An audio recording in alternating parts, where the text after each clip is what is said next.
그 처벌뿐만 아니라 그것을 자꾸 이제 공표를 해가지고 그래서 좀 사회적으로 좀 평판을 좀 그 의식하도록 해서 그것을 이제 제어하는 방법이 이제 또 하나 있다고 생각됩니다.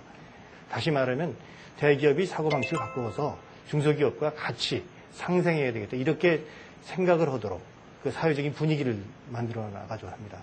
그래서 이미 상당수의 대기업이 거기 동참하고 있습니다.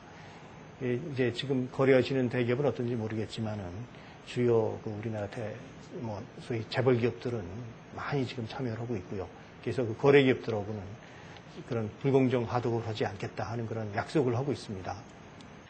그럼 계속해서 다음 질문 받도록 하죠. 이번에는 어떤 질문을 해주시겠습니까? 네, 앞쪽에 계신 남성분께 기회를 드리겠습니다. 그 독점 거래 관련해서 공정거래 관련해서 이제 그 반독점법이나 이제 경쟁법 관련해서 관심이 많은데요. 예를 들어서 아까 전에 설명해 주신 것처럼 그 우리나라 기업들이 실제 이제 그 세계화되다 보니까 글로벌 시장에서 그 미국이나 이런 EU에서 그 여러 가지 반독점 행위에 관련해서 처벌을 받고 있는데 그 저희는 몰랐던 게 이제 발각이 돼서 처벌을 받는다고 생각하고 있는데 실제로 그게 진짜로 이제 그런 행위가 되어서 이제 그 기업들이 이제 좀 벌금을 부과하고 억울한 면이 있지 않나. 거기에 대한 그 공정거래위원회에서 어떤 우리나라 기업을 보호해 준다든지 아니면 기업 차원에서 어떻게 뭐 가이드를 해준다든지 이런 그런 행위가 있는지. 네, 아주 좋은 지적 말씀이시라고 생각이 됩니다. 사실 최근에 이제 미국을 비롯해가지고 EU 이런 쪽에서 그 국제적인 카르텔에 대해서 처벌을 강화하고 있는데 가장 지금 크게 그 처벌을 받고 있는 나라가 우리나라라고 이렇게 지금 알려져 있습니다. 우리나라 기업들이 그만큼 가서 벌금을 많이 물고 또 형사처벌도 지금 당하고 있는 것이 사실입니다. 그런 의미에서 혹시라도 그러한 처벌 뒤에 무슨 정치적인 동기는 없는지 이런 생각은 해볼 수도 있겠지만 그러나 그것은 뭐 저희가 지금까지 이해하고 있기로는 우리나라 기업들이 그만큼 그동안에 급성장을 했고 그래서 이제 그 급성장에서 아주 세계 시장에서 정말 상위 랭킹에 있는 그런 기업들이 결과적으로 이제 많이 걸렸기 때문에 그런 것이 아니냐. 이제 그렇게 보는 것이 더 지금 현재로서는 객관적으로 타당하지 않는 생각이 듭니다. 정부는 그 기본적인 사명이 우리 기업들을 보호하고 국민을 보호하는 것이기 때문에 당연히 우리 기업들이 외국에 나가서 그렇게 처벌받는 것에 대해서는 상당히 고민해야 되고요. 그에 대해서 대책을 세워야 될 겁니다. 그런 노력을 하고 있다는 말씀을 드리고요. 동시에 우리나라도 우리 공정위도 지금 외국 기업들이 우리 시장에 미치는 그런 그 국제 카르텔 행위에 대해서는 지금 계속 적극적으로 처벌해 오고 있습니다. 지금 다른 주변에 우리 동남아시아 또 이제 일본을 포함해서 아시아권에서는 아마 우리나라가 가장 적극적인 편이 아닌가 하는 그런 생각이 듭니다. 그럼 이번에는 아쉽게도 마지막 질문을 받도록 하겠습니다. 마지막으로 질문하실 분, 뒤쪽에 계신 남성분께 기회를 드리겠습니다. 최근 뉴스를 보니까 대통령께서 시장을 하시면서 서민들의 그 말씀을 많이 듣는 이러한 그 뉴스를 최근에 봤습니다. 저는 뭐 직접적인 관련은 없습니다만 이제 그러한 뉴스를 보면서 시장에서 이제 그 장사를 하시는 분들이 요즘에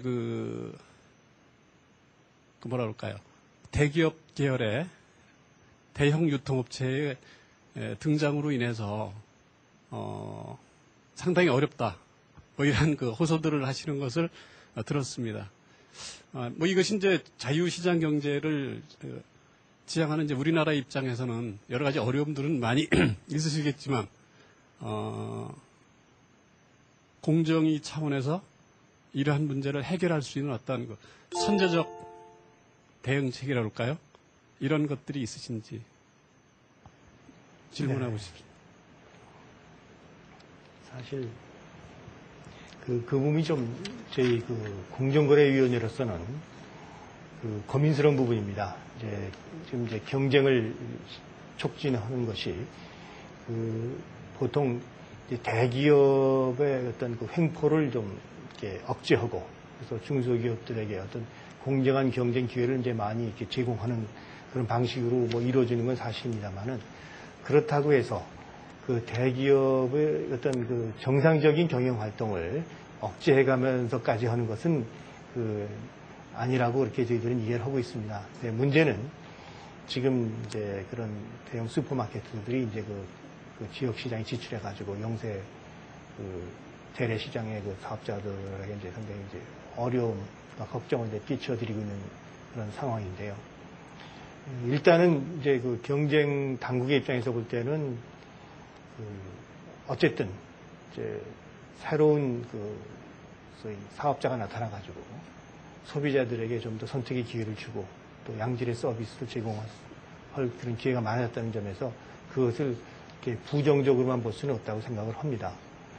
그렇지만 또 한편으로는 이제 그런 식의 어떤 새로운 또 대기업 진출을 통해 가지고 그 영세 사업자들이 만일 거기서 어려움을 겪어가지고 퇴출을 당한다고 한다면 또 장기적으로 볼 때는 오히려 소비자들에게 여러 가지 불편한 그런 결과가 될 수도 있고 또 그런 걸 떠나가지고 어쨌든 그 롱텀으로 볼 때는 그 시장에서의 어떤 경쟁 형태가 좀 더 나빠질 수도 있습니다.